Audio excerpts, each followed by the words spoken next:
Hey guys, இப்போ இந்த ட்ராமாவோடைய continuation பார்க்கலாம். சுங்மி இறந்து போன அவங்க அப்பாவை பார்த்துட்டு பயங்கரமாக ஷாக் ஆகி கத்திட்டு இருக்கா இல்லையா. அவங்க அப்பாவை எனக்கு ஒன்றுமே ஆகலை அப்படின்னு சொல்லிட்டு அவள் பயந்துட்டு பின்னாடியே போயிட்டு இருக்கா. அவரும் முன்னாடி வராரு. எனக்கு ஒன்றும் ஆகலை அப்படின்னு சொல்லிட்டே இருக்க அவள் கத்துற சவுண்ட் கேட்டு அவங்க அம்மா ஓடி போய் வராங்க. ஸோ அவங்க அம்மாவும் அவங்க அப்பாவை பார்த்தோன்னே எதுக்காக இங்கே வந்திருக்காரு அப்படிங்கிற மாதிரி முடிச்சிட்டு இருக்கா. அவங்க அப்பாவோ என்னோட பொண்ணு இங்கே, என்னோட பையன் எங்கன்னு சொல்லிட்டு நம்ம ஹீரோயினை பற்றி விசாரிச்சுட்டு இருக்காரு. அப்போ சுங்மியோட அம்மாவும் எதுவாக இருந்தாலும் வெளியில் போய் பேசிக்கலாம் அப்படின்னு சொல்கிறாங்க. எதுக்காக வெளியில் போய் பேசணும், முதல்ல என் பொண்ணை கூப்பிடு அப்படிங்கிற மாதிரி இவரும் சொல்லிட்டு இருக்க சுங்மியோ ஷாக்லேருந்து மீண்டு வராமல் இருக்கா. அவரோட அப்பாவோ நிஜமானவே நான் உயிரோடு தான் இருக்கேன், எனக்கு ஒன்றும் ஆகலை அப்படிங்கிற மாதிரி சொல்கிறாங்க. எப்படி நீங்கள் உயிரோடு இருக்கீங்க, அன்றைக்கி அப்போ ஃபியூனரல் அப்படின்னு சொல்லிட்டு அவ்வளோ பேச ஆரம்பிக்க அவங்க அம்மாவோ நம்ம மற்றதெல்லாம் அப்புறம் பேசிக்கலாம் அப்படின்னு சொல்லிட்டு அவங்க அப்பாவை பார்த்து ஹீரோயின் தான், நான் ஏற்கனவே சொன்னல தம்பியை கூட்டிகிட்டு அவள் ஸ்டேட்ஸுக்கு போயிட்டான்னு சொல்லிட்டு அப்படிங்கிறாங்க. அதை கேட்டோன்னே இவரும் இல்லை, நான் அவள் நேரில் பார்த்தேன், அவள் ஸ்டேட்ஸுக்குலாம் போகலை அப்படின்னு சொல்கிறாங்க. ஏன் எப்படி சொல்கிறீங்க அப்படின்ன உடனே எனக்கும் அவளுக்கும் மட்டும் தெரிஞ்ச ஒரு இடத்துல நான் வந்துட்டு அவளை சந்தித்தேன், ஆனால் நான் அவளை ஃபாலோ பண்ணுறதுக்குள்ளே அங்கேருந்து கிளம்பி போயிட்டான்னு உடனே அவள் ஸ்டேட்ஸுக்கு தான் போயிருக்கா. அதுக்கப்புறம் என்கிட்ட கால் பண்ணவே இல்லை. நீங்கள் வேணா சுங்மிகிட்ட கேட்டு பாருங்க, சுங்மி கூட உண்மையை சொல்லுவா அப்படின்னு சொல்லிட்டு சுங்மியை பார்த்தா உனக்கு கால் பண்ணாலா, இல்லை இல்லை அப்படிங்கிற மாதிரி கேட்டுட்டு இருக்க. அப்போ தான் அவங்க அப்பாவும் வந்துட்டு எனக்கு கால் பண்ணாமல் இல்லை இன்ஃபார்ம் பண்ணாமல் அவள் போயிருக்கவே மாட்டா அப்படின்னு சொல்கிறாங்க. நான் தான் உங்களுக்கு ஏதாவது இன்ஃபர்மேஷன் தெரிஞ்சால் இமெயில் பண்ணுறேன், நல்லா எதுக்காக இங்கே வந்தீங்க அப்படின்னு சொல்லிட்டு அவங்க அம்மாவும் கத்திக்கிட்டே அவங்க அப்பா வெளியில் எடுத்துகிட்டு வராங்க. ஸோ தேவையில்லாமல் நாங்கள் இருக்கக்கூடிய அட்ரஸை கண்டுபிடிச்சி எங்களை வந்து தொல்லை பண்ணிட்டு இருக்கீங்களா, சுங்மிக்கு உங்களை பற்றி எதுவும் தெரியாது, அப்படி இருக்கிறப்ப அவள் எவ்வளோ ஷாக்கில் இருப்பான்னு நினச்சி பார்த்தீங்களா அப்படின்ன உடனே ஹீரோயின் அப்ராடில் இருக்கான்னு நீ சொன்ன இல்லையா, படிப்பு கண்டினியூ பண்ணுறான்னு சொல்லிட்டு அவளுடைய ஸ்கூலில் நான் ரீச் பண்ணியும் பார்த்துட்டேன், அவள் ஸ்கூல்லேருந்து வெளியே வந்துட்டாங்கிற மாதிரி சொல்கிறாங்க.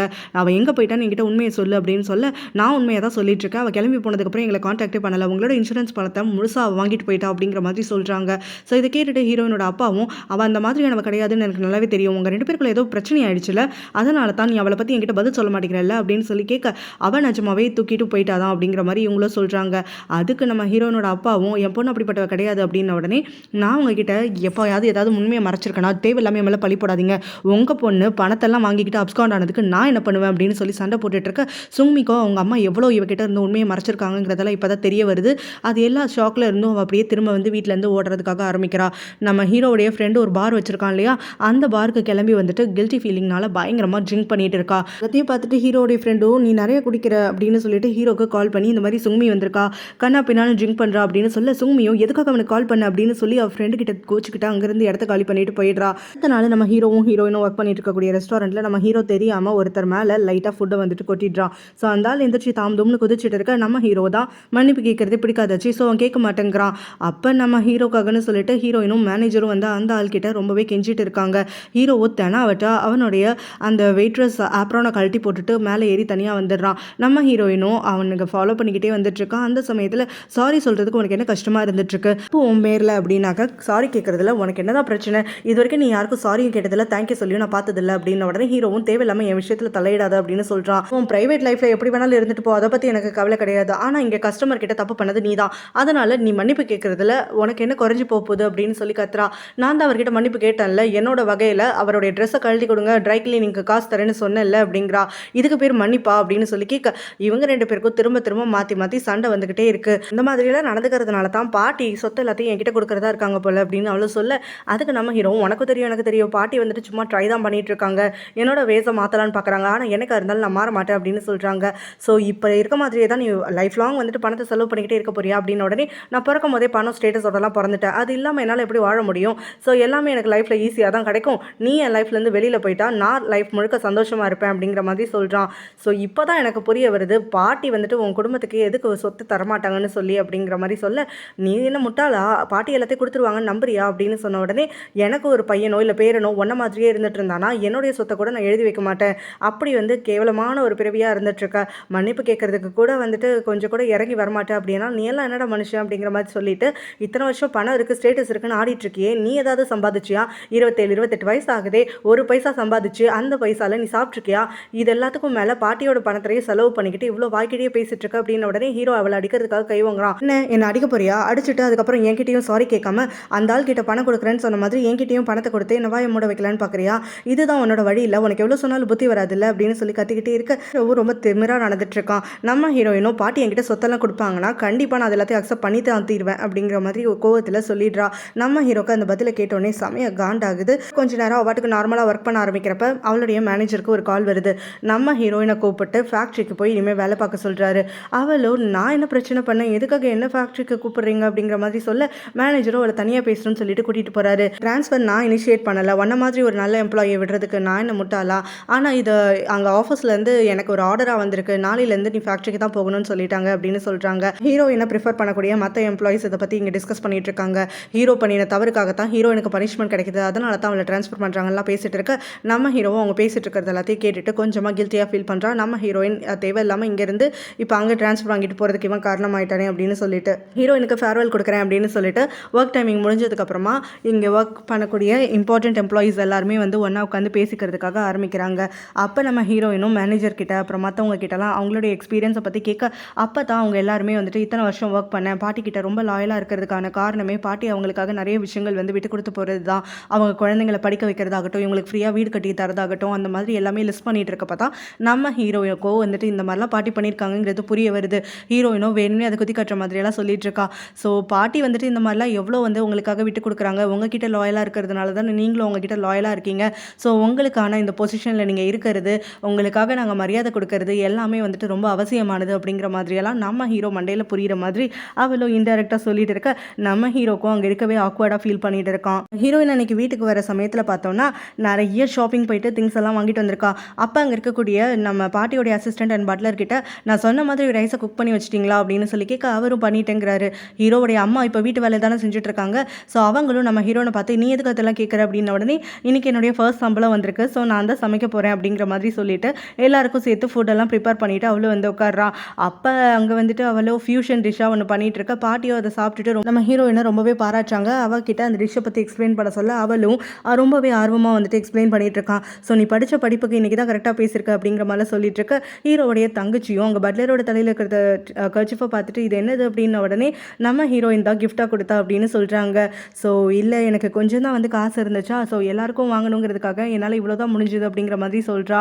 ஸோ அப்போ நம்ம ஹீரோவும் இங்கே நடக்கிறது எல்லாத்தையும் கவனிச்சுட்டு இருக்கான். நம்ம ஹீரோயின் அதுக்கப்புறமா தனியாக பாட்டியை பார்த்து உங்களுக்காக புதுசாக ஒரு பைஜாமா செட் வாங்கிட்டு வந்திருக்கேன், சம்மர் அப்போ நீங்கள் இதை போட்டுக்கோங்க, தூங்குறதுக்கு ரொம்ப கம்ஃபர்டபுளாக இருக்கும் அப்படிங்கிற மாதிரியெல்லாம் பாசமாக அவங்க கிட்ட பேசிட்டு இருக்கா. உண்மையோ அவங்க அப்பா இறந்து போய் திரும்ப வந்ததை பார்த்துட்டு அவங்க அப்பா தன்னை ஏமாத்திட்டாரே அப்படிங்கிற மாதிரி டிசப்பாயிண்ட் ஆகிட்டு அதுக்கப்புறமா இப்போ அவங்க அம்மா பக்கம் சாஞ்சிடுறான். ஸோ இங்கே ஹீரோயினை பற்றி அவர் நோண்டக்கூடாது அப்படின்னா இவங்க ஹீரோயினோடைய அக்கௌண்ட்லேருந்து ஒரு இமெயில் அனுப்பலாம் அப்படின்னு சொல்லிட்டு இவ்வளோ முடிவு பண்ணிவிட்டு ஹீரோயினோட பாஸ்வேர்டை ஞாபகம் வச்சுட்டு இவ லாகின் பண்ணுறா. அப்போ தான் அங்கே வரக்கூடிய அம்மாவும் பரவாயில்ல இதெல்லாம் முன்னாடி வந்துட்டு அவனை அக்சஸ் பண்ண சொன்னதுக்கு இப்போவே ரொம்ப நல்லதாக இருந்துட்டு இருக்கு அப்படின்னு சொல்கிறாங்க.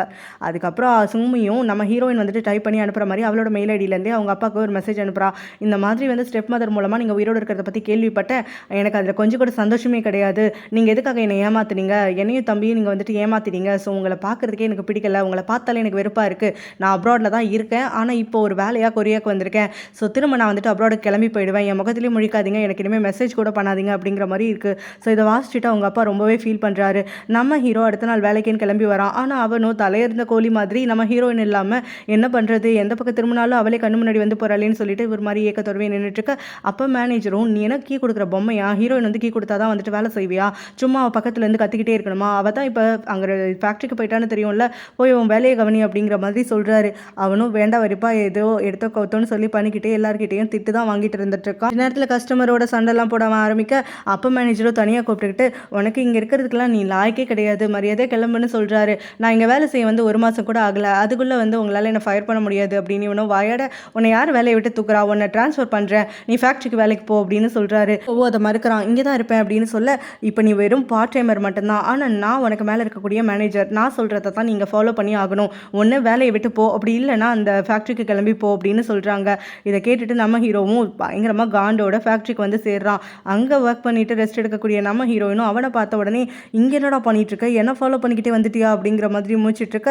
நம்ம ஹீரோவும் என்னை இங்கே ட்ரான்ஸ்ஃபர் பண்ணிட்டாங்க அப்படின்னு சொல்கிறான். அப்போ தான் இந்த ஃபேக்ட்ரியில் இருக்கக்கூடிய மேனேஜரும் நம்ம ஹீரோவை பார்த்து உன்னை குட்டி பிள்ளையில பார்த்தது இப்போ நல்லாவே வளர்ந்துட்டு அப்படிங்கிற மாதிரிலாம் பேச்சு கொடுத்துட்ருக்க. நம்ம ஹீரோக்கோ அவர் யாருன்னே தெரியலை, இருந்தாலும் கொஞ்சமாக அவர் வயசுக்கு மரியாதை கொடுக்கணுமேனு சொல்லிட்டு பேசிகிட்டு இருக்கான்.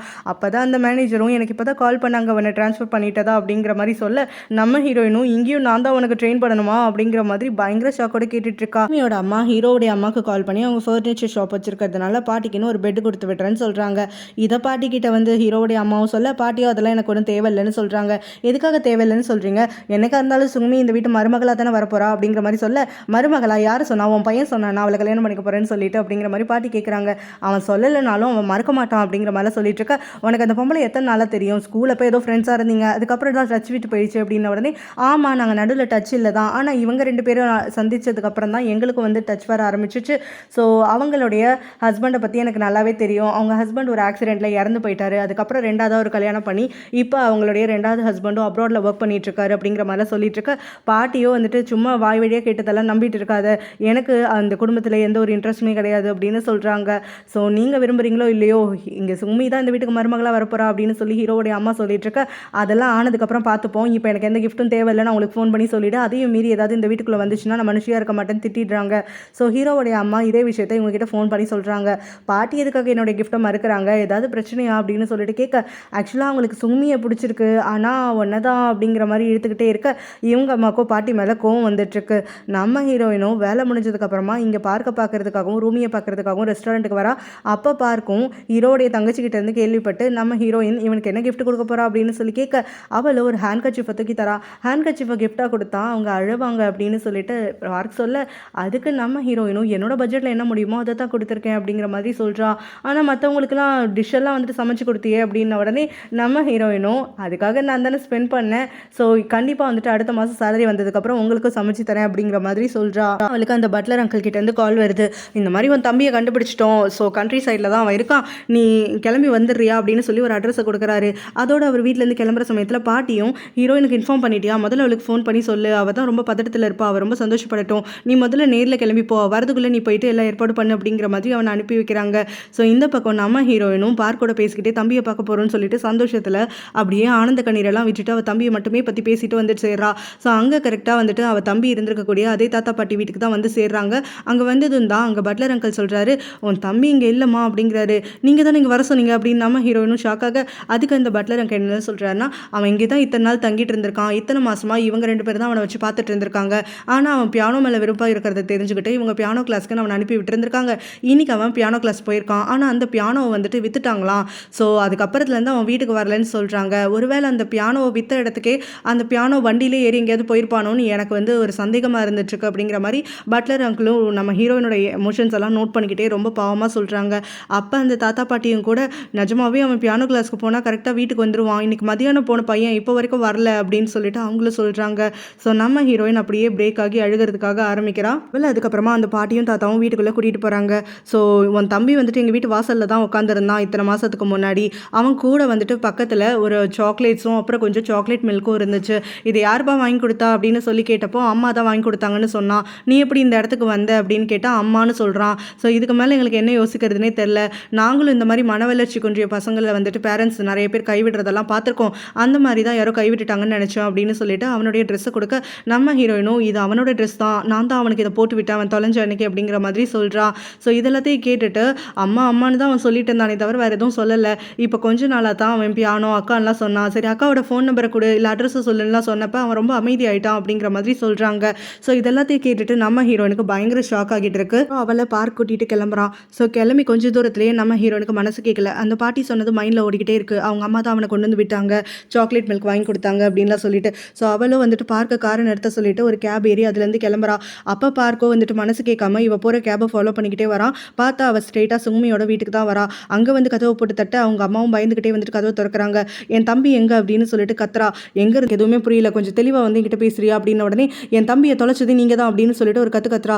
இங்கே இருந்து கத்திட்டு இருக்காத, நாங்கள் இந்த இடத்துல வந்து கொஞ்சம் டீசெண்டாக வாழ்ந்துட்டு இருக்கோம் அப்படின்லாம் சொல்லிட்டு இருக்க. நம்ம ஹீரோனும் என் தம்பியை பார்த்தீங்கன்னா எனக்கு ஃபோன் பண்ணி சொல்ல வேண்டியதானே, இல்லை என்ன ரீச் பண்ணலன்னா ஏதாவது போலீஸ் ஸ்டேஷன்லையாவது அவனை கொண்டு போய் விட வேண்டியதானே, உங்கள் மேலே எங்கள் பொறுப்பு வந்துருமோன்னு பயந்துக்கிட்டு என் தம்பியை கொண்டு போய் இப்படி தொலைச்சிட்டு வந்துட்டீங்கல்ல அப்படின்னு சொல்லிட்டு எப்படி நீங்கள் இதை பண்ணலாம் அப்படின்னு சொல்லி கத்த அவளை பிடிச்சி தள்ளி விட்டுட்டு இங்கே சுமியோட அம்மாவும் முதல்ல என்ன நடந்துச்சுன்னு என்கிட்ட ஃபர்ஸ்ட்லேருந்து சொல்லு, சும்மா தேவையில்லாமல் என்ன அக்யூஸ் பண்ணாத அப்படின்னு சொல்கிறாங்க.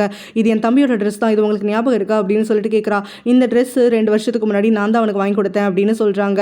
ஸோ இதை கேட்டுட்டு நம்ம ஹீரோயினும் இதெல்லாம் ஞாபகம் இருக்குன்னா என் தம்பி அங்கே விட்டுட்டு வரதுக்கு உங்களுக்கு எப்படி மனசு வந்துச்சு அப்படின்னு சொல்லிட்டு கத்துறா. ஸோ அதை கேட்ட உடனே இவங்க என்ன சொல்கிறாங்கன்னா உன் தம்பியை நான் எதுவுமே பண்ணலை அப்படின்னு சொல்கிறாங்க. அதுக்கு அவளும் என் தம்பி சொன்னதாக தான் அவங்க தெளிவாக சொல்கிறாங்களே, அம்மா தான் வந்துட்டு அவனை விட்டுட்டு போனாங்க, அம்மா தான் அவனுக்கு சாக்லேட் மில்க் வாங்கி கொடுத்தாங்கன்னு எல்லாத்தையும் சொல்கிறானே, என் தம்பிக்கு சாக்லேட் மில்க் பிடிக்குன்றதும் அப்புறம் அவன் அம்மானு கூப்பிட்றதும் உங்கள் ஒருத்தனை தான், ஸோ உங்களை தவிர்த்து அவன் இந்த உலகத்தில் யாரையுமே அம்மானு கூப்பிட மாட்டான் அப்படின்னு சொல்கிறாங்க. அவன் ஒரு மனவளர்ச்சி இல்லாதவன், என் வயசில் இருக்கக்கூடிய எல்லா லேடிஸையும் அவன் அம்மா தான் கூப்பிடுவான், அதை நம்பிக்கிட்டு நீ என்கிட்ட வந்து கத்திட்டு இருக்கியா அப்படின்னு சொல்லிட்டு இவங்களும் கேட்குறாங்க. அதுக்கு நம்ம ஹீரோயினும் உங்களுக்கு தான் தெரியவே இல்லாமல் பேசிகிட்டு இருக்கீங்க, அவன் இறந்து போன எங்கள் அம்மாவை மட்டும் தான் அம்மாவாக நினச்சிட்டு இருந்தான், உங்களை எங்கள் அப்பா கல்யாணம் பண்ண சமயத்தில் அவன் உங்களை அம்மான்னு கூப்பிடவே மறுத்துட்டு இருந்தான். அந்த சமயத்தில் நான் தான் அவனை ஃபோர்ஸ் பண்ணி ஏமாற்றி 2 மாதம் பிறகு உங்களை அம்மான்னு கூப்பிட வச்சேன். அதனால் இந்த உலகத்தில் அவன் அம்மானு வேறு யாரை கூப்பிட்றதுக்கும் வாய்ப்பே கிடையாது. அவன் மனசை பொறுத்த வரைக்கும் நீங்கள் மட்டும்தான் அவனுடைய அம்மாவாக இருந்துட்டுருக்கீங்க அப்படிங்கிற மாதிரி சொல்கிறா. வீட்டை விட்டு நான் துரத்தி விட்டுட்டதுனால தான் உன் தம்பி தொலைஞ்சு போயிட்டான் அப்படிங்கிறதுனால உனக்கு உன்னுடைய கில்ட்டி ஃபீலிங்கை நீ மறைக்கிறதுக்காக என் மேலே பழிய போட்டுட்ருக்க. உன் தம்பியை நீ ஒழுங்காக பார்த்துருந்தா அவன் தொலைஞ்சு போயிருக்க மாட்டான். தேவையில்லாமல் என் மேலே பழிய போட்டுட்ருக்காது அப்படிங்கிற மாதிரி இவங்களும் திரும்ப திரும்ப நம்ம ஹீரோனை கத்திக்கிட்டு, சரி உன் தம்பியை நான் தான் கொண்டு போய் தொலைச்சேன்னு உன்கிட்ட ஏதாவது எவிடன்ஸ் இருக்கா, இல்லை உன் தம்பி நேரில் வந்து சொன்னானா, ஆனால் அவனை ட்ரைவ் பண்ணிட்டு போனேன், நான் தான் அவனை இறக்கி விட்டு வந்தேன் ஏதாவது சொன்னானா, அப்படி எதுவும் நடக்கல. இல்லை தேவையில்லாமல் என் மேலே பழி போடாத.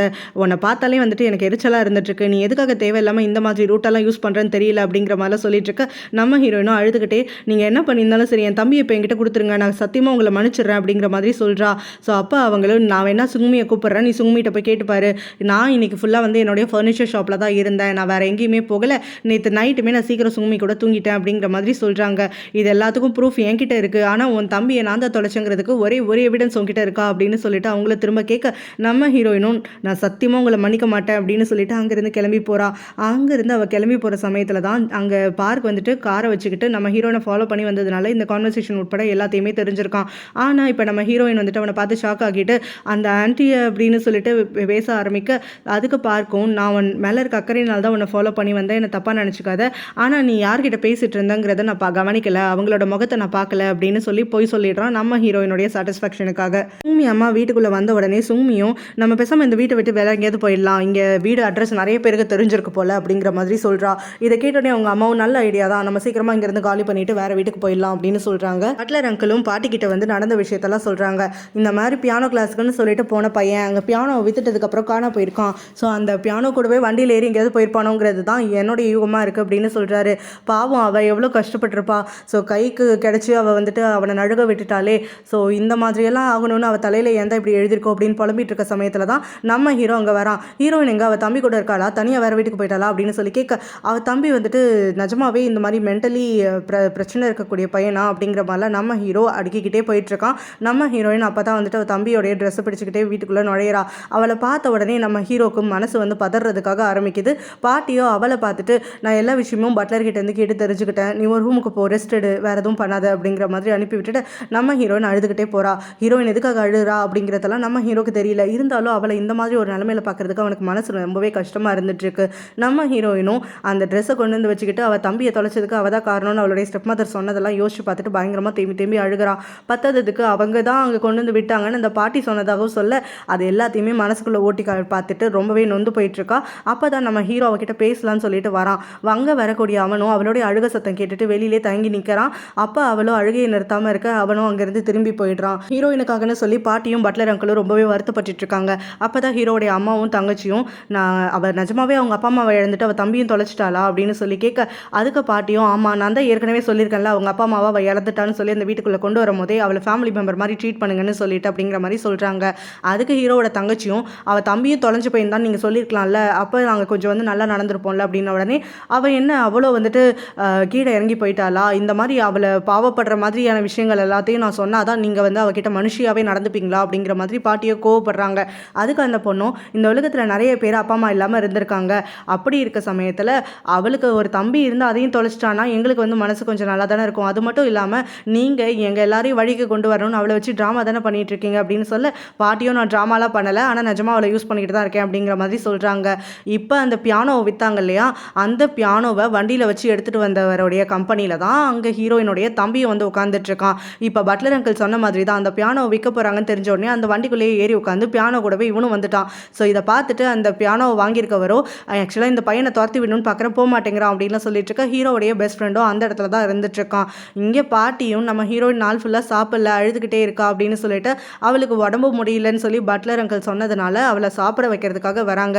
அவளை சாப்பிட சொல்லி எடுத்து சொல்கிறாங்க. அவளும் முடியவே முடியாது, என்னோட நிலைமையை பற்றி உங்களுக்கு தெரியாது, அதனால தான் நீங்கள் இவ்வளோ பேசிகிட்டு இருக்கீங்க, எனக்கு சமாதானம் சொல்ல முயற்சி பண்ணுறீங்கன்னு சொல்லி பாட்டியை வந்து கொஞ்சம் திட்டுற மாதிரி பேசிடுறா. பாட்டியோ அதனால கோவப்பட்டுக்கிட்டு அவளை ப்ரொவோக் பண்ணுற மாதிரி பேசுகிறாங்க. உங்கள் அப்பா வந்துட்டு கடைசி வரைக்கும் பார்க்காதது உன்னோடைய தப்பு தான், உன்னுடைய தம்பியை தொலைச்சதும் நீ தான் காரணம், உன் தம்பி மேலே உனக்கு பாசமே கிடையாது, அதனால தான் இப்போ வந்து இன்னும் கொஞ்சம் வேகம் கொடுத்து அவனை தேடாமல் அவன் காணா போயிட்டான் அப்படின்னு சொல்லிட்டு இங்கே மூலையில் படுத்துக்கிட்டு அழுகிற மாதிரி சீன் கிரியேட் பண்ணிட்டு இருக்க, உனக்கு சிம்பத்தி தான் வேணும் இல்லையா அப்படி இப்படின்னு சொல்லி பயங்கரமாக வந்துட்டு அவளை டார்கெட் பண்ணி பேசிகிட்டு இருக்க. நம்ம ஹீரோயினும் அதுக்கப்புறமா அவங்க கிட்ட அழுதுகிட்டே வந்துட்டு வந்துட்டு அவள் மனசில் இருக்கக்கூடிய எமோஷன்ஸ் எல்லாத்தையும் எக்ஸ்பிரஸ் பண்ணுறா. பாட்டியோ அதுக்கப்புறமா அவகிட்ட வந்துட்டு ஆறுதல் சொல்லிட்டு இருக்காங்க. அப்போ அவங்க தம்பியை வந்துட்டு கண்டிப்பாக கண்டுபிடிச்சி தரணும்னு சொல்கிறாங்க. ஸோ இந்த பியானோ ஓனர் என்ன பண்ணுறாருன்னா நம்ம ஹீரோயினோட தம்பியை வெளியில் துரத்தி விட்டுடுறாரு. அவனும் வாசலில் நின்றுக்கிட்டு பியானோ வாசிக்கிறத பற்றியே யோசிச்சுட்டு இருக்க அங்கே தான் ஹீரோடைய ஃப்ரெண்டு வரான். ஸோ அவனை பார்த்தோன்னே அவனுக்கு வந்துட்டு மைண்டில் ஒன்று கிளிக் ஆகுது. இவனோட தம்பியை கூப்பிட்டுக்கிட்டு தன்னோட பாருக்கே போயிடுறான். அந்த பாரில் இவனுக்கு வந்துட்டு ஒரு ஆப்ஷன் கொடுக்குறான். இந்த இடத்துல நீ பியானோ எவ்வளோ வேணாலும் வாசிக்கலாம் அப்படின்னு சொல்லிட்டு, அதாவது ஒரு காசு வாங்காத ஒரு வேலைக்கார மாதிரி இவனை ட்ரீட் பண்ணிக்கலாம் அப்படின்னு பார்க்குறான். ஒரு குட்டி பையன் வந்து பியானோ வாசிக்கிறான், அதில் வந்து ரொம்ப ஜீனியஸாக இருக்கான் அப்படின்னாக்கா பாருக்கு வரவங்களாம் நிறைய இம்ப்ரெஸ் ஆவாங்க, அங்கே கொஞ்சம் கூட்டம் சேரும், அது மூலமாக இவன் சம்பாதிச்சுக்கலாம் அப்படின்னு சொல்லி பார்த்துட்டு இருக்கான். ஸோ அப்போ நம்ம ஹீரோயினோட தம்பியும் நீ இங்கே தங்கிக்கலாம் அப்படிங்கிற மாதிரி சொல்ல, எனக்கு காசு வேணும், காசு இருந்தால் தான் சாப்பிட முடியும், காசு இல்லைன்னா சாப்பிட முடியாது அப்படின்னு அவனும் சொல்லிகிட்டே இருக்கான். ஸோ அதுக்கு இவனும் நான் வந்துட்டு உனக்கு காசு தரணும் இல்லையோ தங்குறதுக்கு இடம் கொடுக்குறேன்டா அது இதுன்னு பேரம் பேசுகிறான். ஆனால் ஹீரோயினோட தம்பியும் ரொம்ப தெளிவாக காசு இருந்தால் தான் சாப்பாடு கிடைக்கும், காசு கொடுக்குறியா அப்படின்னு சொல்லி திரும்ப திரும்ப கேட்டுட்ருக்க அவனும் சரி போய் தொலை நான் உனக்கு ஒரு சம்பளம் கொடுக்குறேன் அப்படிங்கிற மாதிரி சொல்லிட்டு அவனோட ரூம்லேயே ஹீரோயினுடைய தம்பியும் தங்க வச்சுக்கிறான். ஹீரோக்கு அவளுடைய தம்பி திரும்ப வந்து தொலைஞ்சு போயிட்டான் அப்படிங்கிற விஷயம் வந்துட்டு கொஞ்சம் அவளுக்குள்ள ஒரு சாஃப்ட் கார்னர் ஏற்படுத்தியிருக்கு. நம்ம ஹீரோயின் கொஞ்ச நாளாக வேலைக்கு வராமல் இருக்கிறதுனால அவனாவே ஹீரோயினை பார்த்து அவகிட்ட கொஞ்சம் பேசணுங்கிறதுக்காகவே கையில் இருக்கக்கூடிய பணத்தை கொடுத்து இது வந்து அந்த பஸ் டிக்கெட்டுக்கு அப்புறம் அந்த கேப் ஃபேருக்கெல்லாம் சொல்லி கொடுக்க அவளுக்கும் டக்குன்னு ஹீரோ வந்துட்டு இவன் ஃபோனை போட்டு உடச்சது அந்த கிளப்பில், அதனால தான் அவளோட தம்பி வந்து தொலைஞ்சு போன அன்னைக்கு இவளை ரீச் பண்ண முடியாமல் போனதுன்னு சொல்லிட்டு எல்லாத்தையும் யோசிச்சு பார்த்து ஹீரோ மேலே கோவத்தோட அந்த பணத்தை பிடுங்கிக்கிட்டு அவங்ககிட்ட ஒரு வார்த்தை கூட பேசாமல் போயிடுறான். இதனால் நம்ம ஹீரோக்கு கொஞ்சம் வந்து மனசு வந்து நோகிறதுக்காக ஆரம்பிக்குது. நம்ம ஹீரோயினும் வேலைக்கு போயிட்டு அன்றைக்கி வர சமயத்தில் அவங்க சுமி அம்மாவும் அவளை வர சொல்லி பேசுகிறாங்க. அப்போ அவங்களோ நீ கொஞ்சமாவது வந்துட்டு புத்தியோடு யோசிக்க ஆரம்பிச்சிருப்பேன்னு நினைக்கிறேன், நான் இங்கே உன்னை கன்வின்ஸ் பண்ணுறதுக்காகலாம் வரல, ஆனால் உண்மை என்னென்னா உன் தம்பியை நான் எங்கேயோ கொண்டு போய் விடலை, அவன் எங்கேயோ வந்துட்டு போயிருக்கான், அவன் சொன்ன வார்த்தைன்னு சொல்லிட்டு இங்கே வேறு யாரோ உங்ககிட்ட திருச்சி சொல்லிட்டு இருக்காங்க அப்படிங்கிற மாதிரிலாம் பேசிகிட்டு இருக்க நம்ம ஹீரோயினும் என்னை கன்வின்ஸ் பண்ணலன்னு சொல்லிட்டு அப்புறம் எதுக்காக திரும்ப இதை பேசிட்டு இருக்கீங்க அப்படின்னு உடனே உன்னோட கில்ட்டி ஃபீலிங்லேருந்து வெளியில் வரதுக்காகத்தான் நீ இதெல்லாம் பண்ணிட்டு இருக்கங்கிறது எனக்கு நல்லாவே தெரியும். இன்னொன்று என்னன்னா உன்னை வீட்டை விட்டு நான் வெளியில் அனுப்பிட்டேனேங்கிற கோவம் உனக்கு என் மேலே இருந்துட்டுருக்கு, அந்த கோவத்தை இந்த வகையில் காட்டிக்கலான்னு பார்க்குறேன் இல்லையா, ஸோ பரவாயில்ல நீ காட்டிக்கலாம் அப்படிங்கிற மாதிரி சொல்லிட்டு, ஆனால் இது எல்லாத்துக்கும் வந்துட்டு ஒரு அளவு இருக்குது, இந்த விஷயத்தை பற்றி நீ பாட்டிக்கிட்ட சொல்லக்கூடாது அப்படின்னு சொல்கிறாங்க. நம்ம ஹீரோயினும் அதானே பார்த்தேன், சும்மா அக்கறையில் என்கிட்ட பேச வந்துட்டீங்கன்னு நினச்சேன், பாட்டிக்கிட்ட இந்த விஷயத்தை நான் சொல்லக்கூடாதுங்கிறது தான் உங்களுடைய நோக்கமாக இருந்துட்டுருக்கு இல்லையா அப்படின்னு சொல்ல, கண்டிப்பாக அதுதான் என்னுடைய நோக்கம், ஏன்னா சுமிக்கும் ஹீரோக்கும் இந்த மிஸ் அண்டர்ஸ்டாண்டிங்னால கல்யாணம் கூட ஆகாமல் போயிடலாம், அப்படி கல்யாணம் ஆகலைன்னா சுமி எவ்வளோ ஹார்ட் ப்ரோக் ஆகிடுவா தெரியுமா அதுக்காக ஆரம்பிக்கிறாங்க. பாட்டியோ வீட்டில் ஃபேமிலி மெம்பர்ஸ் எல்லாரையும் உட்கார வச்சு இதோட இவங்க வேலைக்குன்னு சொல்லிட்டு அந்த ஐடியா போட்டு எக்ஸிக்யூட் பண்ணி ஒரு மாதம் ஆச்சு அப்படின்னு சொல்லிட்டு அவருடைய அம்மாக்கும் தங்கச்சிக்கும் அவங்க வேலைக்கு போன நாட்களை கணக்கு பண்ணி அவங்களுக்குன்னு ஒரு சம்பளம் கொடுக்கறதோட நம்ம ஹீரோவை பார்த்து நீ ஒரு மாதமாக வந்துட்டு வேலைக்கு போயிட்டுருக்க, அதனால உனக்கான சம்பளமும் இருக்குது, ஆனால் நடுவில் நீ சுமியை பார்க்க போகிறேன்னு சொல்லிட்டு என்கிட்ட அப்பப்போ காசு வாங்கினேன் இல்லையா, அந்த காசெல்லாம் நான் கழிச்சுக்கிட்டேன் அப்படிங்கிற மாதிரி ஹீரோ கிட்ட விளக்கமும் சொல்கிறாங்க. ஹீரோவும் அந்த காசை வாங்கிட்டு எண்றதுக்காக ஆரம்பிக்கிறான். இதுக்கு முன்னாடி அவன் எப்போவுமே பணத்தை எண்ணது கிடையாது அப்படிங்கிறது அவனுக்கே கொஞ்சம் ஸ்ட்ரேஞ்சாக இருந்துட்டுருக்கு. நம்ம ஹீரோயின் இப்போ தான் அவங்க ஸ்டெப் மதரை பார்த்துட்டு வீட்டுக்குள்ளே வரா. அந்த சமயத்தில் ஹீரோவும் அவளை ஸ்டாப் பண்ணிவிட்டு நான் அவனுக்கு இன்னும் மிச்சம் எவ்வளோ பணம் தரணும் அப்படின்னு சொல்கிறான். இந்த மாதம் சம்பளம் வந்துச்சு அப்படின்னு சொல்ல நம்ம ஹீரோயினும் அவன்கிட்ட வேண்டாம் வெறுப்பா அவனை பார்க்குறதுக்கே விருப்பம் இல்லாமல் எவ்வளோ கொடுக்க முடியுமோ கொடுன்னு சொல்கிறான். நீ தானே வந்துட்டு கடன் கொடுத்த, ஸோ எவ்வளோ வேணும்னு சொல்லி கொடுக்குறேன்னு உடனே நான் மிச்சம் எவ்வளோ இருக்கோ அது எல்லாத்தையும் ஒரே பேமெண்ட்டில் கேட்டால் கொடுப்பியா, கொடுக்க மாட்டேல்ல அப்படின்னு சொல்லிட்டு நம்ம ஹீரோனும் கடுக்கு பிடிக்கிறா. அவன் அங்கேருந்து கிளம்பணும்னு பார்த்துக்கிட்டே இருக்கா. ஹீரோவும் திரும்ப திரும்ப பேச்சு கொடுத்துட்டே இருக்கான். நமக்குள்ள அந்த பேக் இன்சிடென்ட் ஒரு மிஸ் அண்டர்ஸ்டாண்டிங் தானே, எதுக்காக இப்படிலாம் பண்ணிட்டு இருக்கா, அது மட்டும் இல்லாமல் ட்ரைனிங் அப்போ ரெஸ்டாரண்ட்டில் என்னை இன்ச் பை இன்ச் ஃபாலோ பண்ணிக்கிட்டே இருந்தேன், இப்போ என்னை அப்படியே கழட்டி விட்டுட்டேன் அப்படிங்கிற மாதிரி சொல்ல, அதுக்கு நம்ம ஹீரோவும் நான் ஒன்னால தான் என் தம்பியை தொலைச்சேன், அதனால தான் எனக்கு உன்னை பார்க்கவே பிடிக்கல அப்படின்னு சொல்லிட்டு கோவத்தில் கத்துறா. நீ என்ன சொல்லிட்டு இருக்க அப்படின்ன உடனே அன்னைக்கு அந்த கிளப்ல நான் ஒர்க் பண்ணிட்டு இருக்க சமயம் என் ஃபோனுக்கு கீழே போட்டு காலில் மிதிச்சு உடச்சி அன்னைக்கு தான் என் தம்பியை நான் தொலைச்சிட்டேன், என் தம்பி வழி தெரியாமல் சுற்றிட்டு இருந்த சமயம் எத்தனை தடவை என்னுடைய ஃபோனுக்கு ஃபோன் பண்ணியிருப்பான் தெரியுமா, நீ என் ஃபோனை உடச்சதுனால தான் என் தம்பியை நான் தொலைச்சிட்டேன், இப்போ அவனும் இல்லாமல் நான் வந்துட்டு ஒரு அரை உயிரோடு அழிஞ்சிட்டு இருக்கேன், உன்னை பார்த்தாலே எனக்கு என் தம்பி ஞாபகம் தான் வருது, அதை பற்றி யோசிச்சாலே எனக்கு உன் மேலே வெறுப்பு தான் வருது, உன் முகத்தை பார்க்க கூட என்னால் முடியலை, எனக்கு அவ்வளோ எரிச்சலாக இருக்குது அப்படின்னு சொல்லிட்டு என்னை தொல்லை பண்ணாமல் இருந்தாலே போதும், என்கிட்ட விலகியே இரு அப்படின்னு அங்கேருந்து கிளம்பி போயிட நம்ம ஹீரோக்கோ திரும்ப வந்துட்டு அந்த கில்ட்டி ஃபீலிங் வந்து அட்டாக் பண்ணுறதுக்காக ஆரம்பிக்குது. அவனும் யோசிச்சுக்கிட்டே வந்துட்டு இருக்கான். அவங்க அப்பா இறந்து போனதுக்கப்புறம் அவரோட முகத்தை பார்க்காம விட்டதும் நான் தான் காரணமாகிட்டேன், இப்போ அவள் தம்பி தொலைஞ்சதுக்கும் நான் தான் காரணமாகிட்டேனா, நான் எதுக்காக இவள் லைஃப்பில் இப்படி வந்துட்டு நடந்துட்டுருக்கேன் அப்படிங்கிற மாதிரி ரொம்பவே வந்து கில்ட்டியில் ஃபீல் பண்ணுறதுக்காக ஆரம்பிச்சிடுறான். அந்த சமயத்தில் சுமிக்கிட்டேருந்து அவனுக்கு கால் வருது. உன்னுடைய ஃபர்ஸ்ட் சேலரி இன்றைக்கி தான் வருதுன்னு சொன்னல, உன்னுடைய சேலரி வந்தோடனே நீ ட்ரீட்டு கூட்டிகிட்டு போகிறேன்னு சொன்னியே, நம்ம ரெஸ்டாரண்ட்டுக்கு போகலாமா அப்படின்னு சொல்லி கேட்குறா. அதுக்கு நம்ம ஹீரோவும் ஏற்கனவே கில்ட்டி ஃபீலிங்கில் இருக்கிறதுனால எனக்கு அதெல்லாம் மறந்து போச்சு, என்னால் இன்றைக்கி எங்கேயுமே வர முடியாது, நம்ம நாளைக்கு எல்லாத்தையும் பார்த்துக்கலாம் அப்படின்னு சொல்லி காலை கட் பண்ணி விட்டுட்டு சுமியும் நம்ம ஹீரோ எடுத்தோம் கவுத்தோன்னு பேசுறதுனால கொஞ்சம் டிசப்பாயிண்ட் ஆகிடுறா. ஃபேக்ட்ரியில் ஒர்க் பண்ணக்கூடிய நம்ம ஹீரோயினுக்கு பயங்கரமாக வந்து அவளோட மைண்டில் அவள் ஸ்டெப் மதரும் இல்லை சுமியோ வந்துட்டு இதுக்கு முன்னாடி சொன்னதெல்லாம் தான் மனசில் ஓடிக்கிட்டே இருந்துட்டுருக்கு. ஸோ அந்த சமயத்தில் தான் அவங்க இருக்கக்கூடிய வீடை பற்றி வந்து நெட்டில் சர்ச் பண்ணுறதுக்காக ஆரம்பிக்கிறான். அதில் இருக்கக்கூடியது தான் பர்ச்சேஸ் டேட் எல்லாம் வந்து பார்க்கவும் தான் அவளுக்கு தெரிய வருது அது சுமியோட பேரில் தான் இருக்குது. அதுவும் இல்லாமல் அவங்க அப்பாவும் அவங்க அம்மாவும் மேரிடாக இருக்கிற சமயம் தான் இதை வாங்கியிருக்காங்கன்னு சொல்லிட்டு அப்போ அவளும் சுமி வந்துட்டு இந்த பணம் ஃபுல்லாக அவளுடைய நிஜமான அப்பா கொடுத்தது அப்படின்னு சொன்னது எல்லாத்தையும் இவ யோசிச்சு பார்த்துட்டு சுமியும் அப்போ அவங்க அம்மா மாதிரியே போய் சொல்ல ஆரம்பிச்சிருக்கா அப்படிங்கிறத ரியலைஸ் பண்ணுறா. ஸோ அப்படி அவள் வந்துட்டு மனசில் ஏகப்பட்ட குழப்பங்களோட அவள் வீட்டுக்கு வர சமயத்தில் அவளுடைய ரூமில் ஹீரோடைய அம்மாவும் தங்கச்சி வெயிட் பண்ணிட்டு இருக்காங்க. உங்ககிட்ட ஒரு முக்கியமான விஷயம் பேசணும் அப்படின்னு சொல்கிறவங்களோ ஒரு பணக்கட்டை வந்துட்டு தூக்கி போட்டு இந்த மடத்தை எடுத்துக்கிட்டு நீங்கள் இருந்து கிளம்பி போயிடு, நீங்கள் இருக்கிறது எங்கள் எல்லாருக்குமே அன்கம்ஃபர்டபுளாக இருந்துட்டுருக்கு, ஒன்றை சாக்கா வச்சுக்கிட்டு தான் எங்கள் எல்லாரையும் வேலை வாங்கி பாட்டி வந்து சித்திரவதைப்படுத்திட்டு இருக்காங்க, நீங்கள் இருக்கிறது எங்கள் யாருக்குமே சுத்தமாக பிடிக்கல, ஒன்று இந்த வீட்டை விட்டு நீ வெளியில் போகணும் இல்லை நாங்கள் 3 பேர் வெளியில் போகணும் அப்படிங்கிற மாதிரி சொல்கிறாங்க.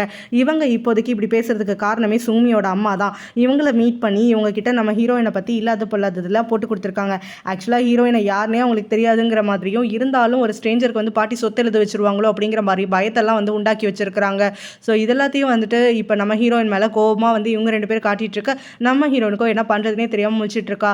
இங்கே நம்ம ஹீரோவும் சுமி கிட்ட ப்ராமிஸ் பண்ணதுனால அவளை கூப்பிட்டுக்கிட்டு ரெஸ்டாரண்ட்டுக்கு வரான். ஸோ அப்போ அவங்க பேசிட்டு இருக்க சமயம் சுமியும் அவளுக்கு ரூட் கிளியராக இருக்கணும் அப்படிங்கிறதுக்காக நம்ம ஹீரோயினை பற்றி தானாகவே பேச்சு எடுக்கிறதுக்காக ஆரம்பிக்கிறா. உங்கள் வீட்டில் தங்கியிருக்கா இல்லையா அந்த பொண்ணும் பார்க்க வந்துட்டு டேட் பண்ணிட்டு இருக்காளாமே, உன் தங்கச்சி ஏற்கனவே பார்க்க லவ் பண்ணிட்டு இருக்கா, அவனை தானே கல்யாணம் பண்ணணும்னு ஆசைப்பட்டு இருக்கா, ஸோ இவங்க 2 பேருக்குள்ள எந்த பிரச்சனையும் இல்லையா அப்படின்னு சொல்லிட்டு கேட்குறா. நீ யாரை பற்றி பேசுகிற அப்படின்ன உடனே ஹீரோயினை பற்றி தான் பேசுகிறேன் அப்படின்னு சுமி சொல்கிறா. யாரை பற்றி பேசிட்டு இருக்க, எங்கள் வீட்டில் இருக்க பொண்ணை பற்றியா அப்படின்னு நம்ம ஹீரோயினை பற்றி ஹீரோவும் கேட்க, ஆமாம் அந்த பொண்ணும் பார்க்கும் தான் டேட் பண்ணிட்டு இருக்காங்களாம் அப்படின்ன உடனே ஹீரோவும் உனக்கு எப்படி தெரியும், யார் சொன்னா அப்படின்னு சொல்லி கேட்குறான். நேற்று என் ஃப்ரெண்டை மீட் பண்ணுறதுக்காக ஒரு ரெஸ்டாரண்ட் போயிருந்தாங்க, 2 பேரும் ஒன்றா வந்திருந்தாங்க, என் ஃப்ரெண்டு தான் பார்த்துட்டு சொன்னா அப்படின்னு சொல்ல நம்ம ஹீரோவும் நீ தப்பாக புரிஞ்சிட்டு இருக்கேன்னு நினைக்கிறேன், ஆக்சுவலாக பார்க்குடைய ஜூனியர் தான் நம்ம ஹீரோயினுங்கிற மாதிரி என்னுடைய தங்கச்சி தான் பார்க்கிட்ட பேசிட்டு வந்து சொன்னா, அவங்க 2 பேருக்குள்ள ஒன்றும்லாம் கிடையாது, நீ தேவையில்லாமல் பெணாத்திட்டு இருக்க அப்படிங்கிற மாதிரி நம்ம ஹீரோயினோட சப்போர்ட்டுக்கு இவன் வர யாரு பக்கமே சாயாத நம்ம ஹீரோ இவளுக்கு சப்போர்ட் பண்ணுறானேன்னு சொல்லிட்டு சுமிக்கோ இன்செக்யூரிட்டிஸ் பழக்கமாக வளர்க்குறதுக்காக ஆரம்பிக்குது. நம்ம ஹீரோயினும் ஹீரோடைய அம்மாவும் தங்கச்சி வந்து பேசினதுக்கு பிறகு பாட்டியை பார்க்கறதுக்காகன்னு சொல்லிட்டு வரா. நான் இந்த வீட்டை விட்டு பேசாமல் கிளம்பி போயிட்டேனே அப்படிங்கிற மாதிரி சொல்ல எதுக்காக திரும்ப இந்த பேச்சு எடுக்கிற அப்படின்னு உடனே தம்பியை சர்ச் பண்ணுறதுக்காக நீங்கள் எவ்வளோ செலவு பண்ணியிருக்கீங்க, என்னையும் இங்கே தங்க வச்சு வேலையும் கொடுத்து இவ்வளோ பண்ணுறீங்களே, இந்த வீட்டில் வந்துட்டு தேவையில்லாமல் ஒரு ஆளாக தானே நான் இருந்துட்டுருக்கேன் அப்படின்ன உடனே என்ன பிரச்சனையாச்சு உனக்கு முதல்ல அதை சொல்லு அப்படிங்கிற மாதிரி சொல்கிறாங்க. இந்த ஃபேமிலியில் நான் எப்போவுமே ஒரு குப்பை தானே அப்படிங்கிற மாதிரி சொல்ல, யார் உனக்கு குப்பைன்னு சொன்னால் என்கிட்ட அவன் சொல்லு, நான் யாராக இருந்தாலும் பார்த்துக்கிறேன், உன்னோட கண்ணில் நான் உன்னை யூஸ் பண்ணிக்கிறேன் அப்படிங்கிற மாதிரி தான் தோணிட்டு இருக்கா அப்படின்னு சொல்ல, அதுக்கு நம்ம ஹீரோனும் நீங்கள் எதை பற்றி பேசிட்டு இருக்கீங்க எனக்கு புரியல அப்படின்னு சொல்கிறா. இந்த சொத்தெல்லாம் வந்துட்டு நான் உன்கிட்ட எழுதி வைக்க போகிறேன்னு சொன்னது நான் உன்னை யூஸ் பண்ணுறேன்னு நினச்சிட்டு இருக்கியா, இந்த சொத்தை எல்லாமே நான் உங்களை மிரட்டுறதுக்காக மட்டும் சொல்லலை, நான் நிஜமாவே உங்ககிட்ட தான் கொடுக்க போகிறேன், அந்த முடிவுக்கு வந்துட்டுன்னு சொல்கிறாங்க. என்ன நீங்கள் வளரிட்டு இருக்கீங்க, உங்களுக்கு என்ன பைத்தியமா அப்படின்னு நம்ம ஹீரோனும் கேட்க, இது பைத்தியக்காரத்தனமாக மற்றவங்களுக்கு தெரியலாம், ஆனால் எனக்கு மட்டும் தான் இதுக்கான அர்த்தம் தெரியும் அப்படிங்கிற மாதிரி சொல்கிறாங்க. ஹீரோயினும் வளரிட்டு இருக்காதீங்க பாட்டி அப்படிங்கிற மாதிரி சொல்ல, பாட்டியும் நான் நல்லாவே யோசிச்சுட்டேன், என்னுடைய சொத்துலையும் இந்த கம்பெனிலையும் வந்துட்டு யாருக்குமே இன்ட்ரெஸ்ட் கிடையாது, இந்த கம்பெனியை நாளைக்கே நான் விட்டுட்டு போனேன்னா இதை மொத்தமாக வந்துட்டு விற்றுட்டு அது மூலமாக பணத்தை வந்து செலவு பண்ணுறதுக்காகத்தான் இவங்க 3 பேர் ரெடியாக இருந்துட்டு இருக்காங்க, இந்த கம்பெனியில் எந்த ஒரு அக்கறையும் உங்களுக்கு கிடையாது, நான் முன்னாடியே சொன்ன மாதிரி தான் இந்த உலகத்தில் நான் ஒரு பர்சனை நம்புகிறேன் அப்படின்னா அது நீ மட்டும்தான், நீ என்னதான் வந்து ஒரு ஸ்ட்ரேஞ்சராக இருந்தாலும் என்கிட்ட கொஞ்ச நாள் மட்டுமே பழகி இருந்தாலும் எனக்கு உன் மேலே ரொம்ப அளவுக்கு அதிகமான நம்பிக்கை இருக்குது, இந்த கம்பெனியை எனக்கு பிறகு ஒன்றால் மட்டும்தான் வந்துட்டு ஹேண்டில் பண்ண முடியும், அதனால தான் என் கம்பெனி வீடுன்னு எனக்கு இருக்கக்கூடிய சொத்து எல்லாத்தையுமே உங்ககிட்ட கொடுக்கறதுக்காக இருக்கேன், ஆனால் அதுக்கு முன்னாடி ஒரே ஒரு கண்டிஷன் இருக்குது, இந்த செகண்டாக இருக்கக்கூடிய இந்த கம்பெனி பிரான்ச்சை வந்துட்டு இப்போ பேங்க்ரப்சியில் இருக்குது, அதை நீ காப்பாற்றி கொண்டு வரணும் அப்படின்னு சொல்கிறாங்க. நம்ம ஹீரோயின் யோசிச்சு பார்த்துட்டு அடுத்த நாள் பாட்டிக்கிட்ட பேசுகிறா, நான் நீங்கள் கொடுத்த கண்டிஷன் அக்செப்ட் பண்ணலன்னா என்ன பண்ணுவீங்க அப்படின்ன உடனே கேட்குறாங்க, இந்த சொத்தெல்லாம் நீ இல்லைனா நான் என்னுடைய குடும்பத்துக்கு தான் கொடுப்பேன்னு சொல்லி நினச்சிட்டு இருக்க இல்லையா, அதுக்காகத்தான் கில்ட்டியாக ஃபீல் பண்ணுறேன் இல்லையா, நீ இங்கே இல்லைனாலும் இந்த சொத்தெல்லாம் நான் இவங்க கிட்ட கொடுக்க மாட்டேன், ஏதாவது வந்து ஒரு ஆர்கனைசேஷனுக்கு எழுதி தான் வைப்பேன், இவங்க யாருமே என்னுடைய சொத்துக்கு தகுதியானவங்க கிடையாது அப்படிங்கிற மாதிரி சொல்கிறாங்க. நம்ம ஹீரோயினும் சரி உங்களோட கண்டிஷனை நான் ஏற்றுக்கிறேன், இந்த செகண்ட் பிரான்ச் இருக்கு இல்லையா அது கண்டிப்பாக நான் வந்துட்டு அடியிலேருந்து கொண்டு வந்துட்டேன், மேலே கொண்டு வந்துட்டேன், ப்ராஃபிட் கொண்டு வந்துட்டேன் அப்படின்னு சொன்னாக்க கண்டிப்பாக அதுக்கப்புறம் இந்த வீட்டில் நான் லிவ் பண்ண மாட்டேன் அப்படிங்கிற மாதிரி சொல்ல, பாட்டியும் முதல்ல அதை ப்ராஃபிட் ஆக்கு, அதுக்கப்புறமா இந்த சொத்து எல்லாமே உனக்கு தான் அப்படிங்கிற மாதிரியும் அதை பற்றின பேச்செல்லாம் அப்புறம் வச்சுக்கலாம் அப்படிங்கிற மாதிரியும் சொல்லிடுறாங்க. பாட்டியும் அதுக்கப்புறம் திரும்ப ஃபேமிலி மீட்டிங்கை கூப்பிடுறாங்க, அங்கே லாயரையும் கூப்பிடுறாங்க. லாயர் வேறு யாரும் இல்லை, பார்க்கோடைய அப்பா தான், இவங்க கிட்ட பல வருஷமாக லாயராக ஒர்க் பண்ணிட்டு இருக்கக்கூடியவர். ஸோ இப்போ பாட்டி என்ன பண்ணியிருக்காங்கன்னா என்னோட பழைய உயில் இது 7 வருஷத்துக்கு முன்னாடி எழுதினது அப்படின்னு சொல்லி எடுத்து அதை வாசிக்கிறதுக்காக ஆரம்பிக்கிறாங்க. கம்பெனி ஹீரோக்கு வீடு ஹீரோவுடைய அம்மாவுக்கு அவங்களுக்கு வெளியூரில் இருக்கக்கூடிய சேரும் அப்படிங்கிற மாதிரி சொல்கிறாங்க. இதை கேட்டுட்டு இவங்க எல்லாருமே வந்துட்டு ஷாக்டாக நின்றுட்டுருக்க, பாட்டியோ என்னோட லாயரை நீங்கள் நீங்கள் பார்க்கலல்ல, என் லாயர் வந்து உங்ககிட்ட மற்ற இன்ஃபர்மேஷன்லாம் சொல்லுவாங்க அப்படின்னு சொல்லிட்டு லாயரை உள்ளே கூப்பிடுறாங்க. பார்த்தா லாயரும் நம்ம ஹீரோயினும் ஒன்றா என்டர் ஆகுறாங்க. ஹீரோவும் அவனுடைய அம்மா அப்புறம் தங்கச்சின்னு எல்லாருமே நம்ம ஹீரோயினை பார்த்து பயங்கரமாக முறைக்கிறாங்க. இதோட இந்த பாட்டு முடியுது.